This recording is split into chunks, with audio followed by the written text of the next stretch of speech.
पोता थे। बूढ़ी माँ गणेश जी की परम भक्त थी। वह रोज भगवान गणेश की पूजा किया करती थी। ज्यादातर समय बूढ़ी माई पूजा पाठ में ही बिताती थी। पूजा से उनका मन बहुत प्रसन्न रहता था। लेकिन वही बूढ़ी माई की बहू माया बूढ़ी माई के पूजा पाठ को पसंद नहीं करती थी। उसे ये सब ढोंग लगता था। एक समय की बात है, बूढ़ी माई मंदिर जाने लगी। इधर बहू चूल्हे पर खाना बनाने की तैयारी कर रही थी। अरे बहू, मैं गणेश जी के मंदिर जा रही हूँ। पूजा करके आने में थोड़ी देर हो जाएगी।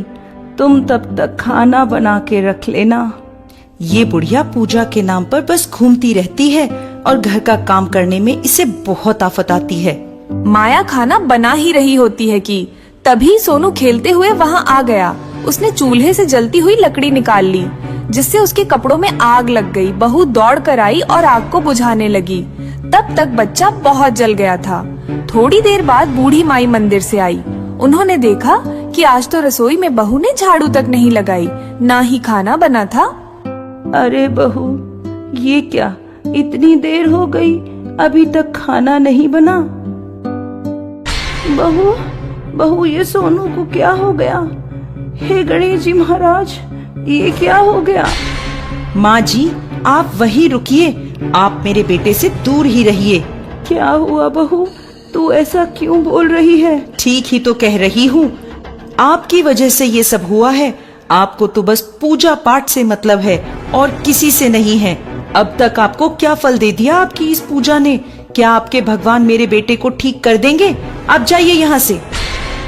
बूढ़ी माई को माया की बात से बहुत ठेस पहुँचती है।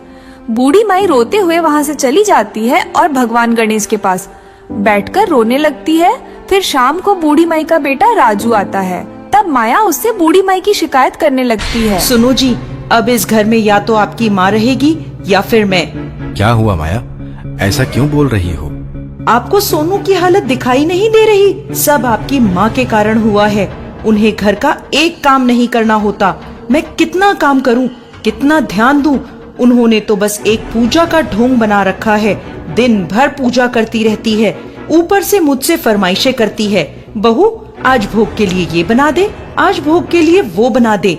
या तो आप अपनी माँ को इस घर से बाहर निकालो या मैं अपने बेटे को लेकर यहाँ से चली जाऊंगी। अब मैं इस घर में आपकी माँ के साथ और नहीं रह सकती। पर मैं माँ को इस उम्र में घर से बाहर कैसे निकालूं?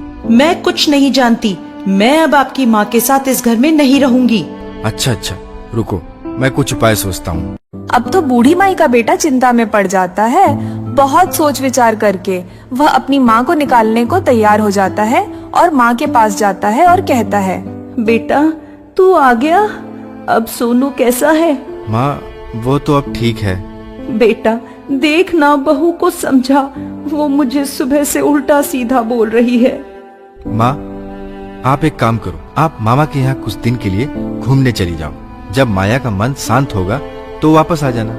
लेकिन बेटा, मैं तो सालों से अपने मायके नहीं गई हूँ। मुझे रास्ता भी नहीं पता। कोई नहीं माँ, मैं आपको छोड़ आऊंगा। अगली सुबह राजू बूढ़ी माँ को अपने साथ लेकर जाता है। चलते चलते वो एक जंगल में पहुँच जाते हैं। क्या हुआ बेटा, यहाँ क्यों रुक गया? माँ, मुझे जरा जरूरी काम है, यहीं से लौट रहा हूँ। और हाँ, यही है तुम्हारे मायके का रास्ता, इससे चली जाना। अब मैं चला जाता हूँ। लेकिन ये रास्ता कैसे हो सकता है? मेरे मायके के रास्ते में जंगल तो आता ही नहीं है। अरे माँ, आपको गए कई साल हो गए हैं ना, इसलिए आपको मालूम नहीं। तब यहाँ जंगल नहीं था, अब जंगल लग गया है। अब मैं चलता हूँ माँ। लड़का वहाँ से चला जाता है। बूढ़ी माई रास्ते पर चलने लगती है और चलते चलते बहुत दूर पहुँच जाती है। अब शाम होने वाली थी और वन अभी खत्म नहीं हुआ था। माँ समझ चुकी थी उसके बेटे ने उसे हमेशा के लिए त्याग दिया है। बूढ़ी माई को बहुत प्यास लगी थी। तभी बूढ़ी माई को एक तालाब दिखाई देता है। वह वहीं हाथ पैर धोती है और पानी पीती है। वहीं बैठकर रोने लगती है और भगवान गणेश से प्रार्थना करती है, हे भगवान, मुझे पता है मेरा बेटा मुझे मरने के लिए छोड़ गया है। अब वो मुझे लेने नहीं आएगा। लेकिन भगवान, मेरे बच्चों को खुश रखना। मेरे पोते को जल्दी से अच्छा कर देना। उसकी रक्षा करना। मुझ पर दया करना प्रभु। ऐसा कहकर वो वहीं आंखें बंद करके भगवान गणेश की आराधना करने लगी। बूढ़ी माई ने सोच लिया था कि अब वो वहीं अपने प्राण त्याग देंगी। तभी उसे एक बालक की मधुर सी आवाज आई। जब उसने आंखें खोली तो देखती है कि एक छोटा बालक उसके सामने बैठा था। माई, क्या आप पूजा कर रही थी? हाँ बेटा, पूजा कर रही थी। दिन भर पूजा नहीं कर पाई तो सोचा अभी कर लेती हूँ। माई, मुझे प्रसाद नहीं दोगी? बेटा, मेरे पास प्रसाद तो है नहीं, मैं तुम्हें क्या दूं? माई, कुछ नहीं है तो ये पत्ते ही दे दो। ठीक है, मैं अभी पत्ते तोड़ कर लाती हूँ। बूढ़ी माई पत्ते तोड़ कर लाए और बालक के सामने रख दिया। भगवान की कृपा से बालक ने उन जंगली पत्तों को स्वादिष्ट भोग में बदल दिया। ये देख बूढ़ी माई के आश्चर्य का ठिकाना न रहा। बूढ़ी माई बहुत खुश हुई और उन्होंने बच्चे को गले लगाकर पूछा, ये कैसा चमत्कार है बेटा? तुम कौन हो? ये सब तो गणेश जी की माया है। चलो माँ, अब भोजन करते हैं। एक निवाला तुम मुझे खिलाना, एक निवाला मैं तुम्हें खिलाऊंगा। माँ जी, आप यहीं रहिए, यहाँ से कहीं मत जाना। रात हो चुकी है, आगे जाओगी तो जंगली जानवर तुम्हें नुकसान पहुँचा सकते हैं। बालक की बात मानकर बूढ़ी माई वहीं रुक गई और वहीं एक पेड़ के नीचे सो गई। सुबह जब बूढ़ी माई की आंख खुली तो देखती है कि वहाँ बहुत ही सुंदर घर बना है, जहाँ किसी चीज की कोई कमी नहीं है। जब वह बाहर निकली तो देखा वहाँ भगवान गणेश का मंदिर भी था। ये देख बूढ़ी माई बहुत खुश हुई। फिर क्या, बूढ़ी माई ने स्नान किया और भगवान गणेश की पूजा करने लगी और उसी घर में खुशी खुशी रहने लगी। उसे वहाँ किसी चीज की कमी न थी। इस बात को सालों बीत गए। इधर बूढ़ी माई के बेटे के घर में उनके जाते ही कुछ भी नहीं बचा।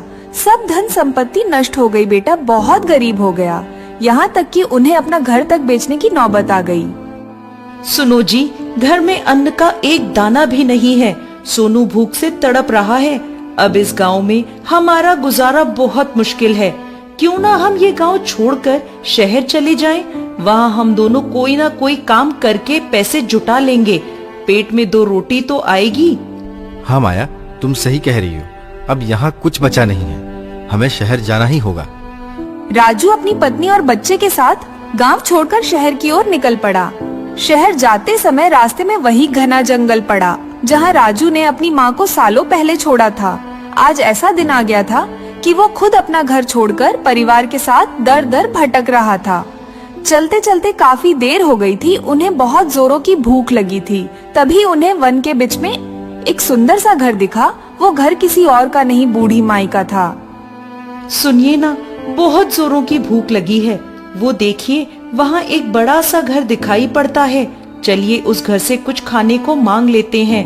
वहाँ जरूर कुछ ना कुछ मिल ही जाएगा।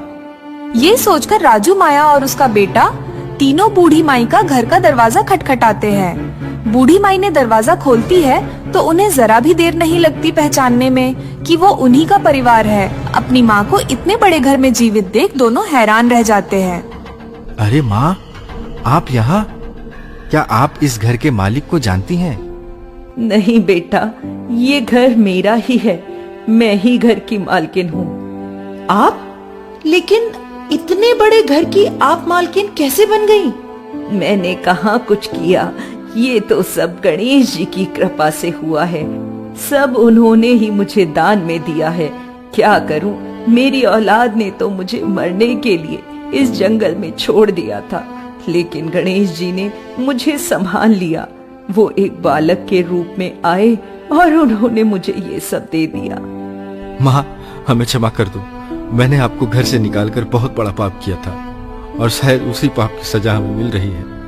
मैं अपने परिवार के साथ सड़क पर आ चुका हूँ। न बारिश से बचने के लिए हमारे पास छत है, न पेट भरने के लिए खाना। हाँ माँ जी, मुझे माफ कर दीजिए। मैं आपको, आपकी पूजा को बहुत कुछ बोलती थी। शायद इसी का फल अब हम भोग रहे हैं। नहीं नहीं बेटा, मैं तो माँ हूँ, मैं तो क्षमा कर ही दूंगी, लेकिन तुम्हारी नियति तुम्हें क्षमा नहीं करेगी और उसी का परिणाम तुम लोग भुगत रहे हो। और मुझे लगता है कि अब तुम्हें अपनी गलती का पछतावा हो चुका है और इसी क्षण के लिए ही गणेश जी ने मुझे जीवित रखा था। मैं ये सब धन संपत्ति का क्या करूंगी? ये सब तुम्हारा ही है।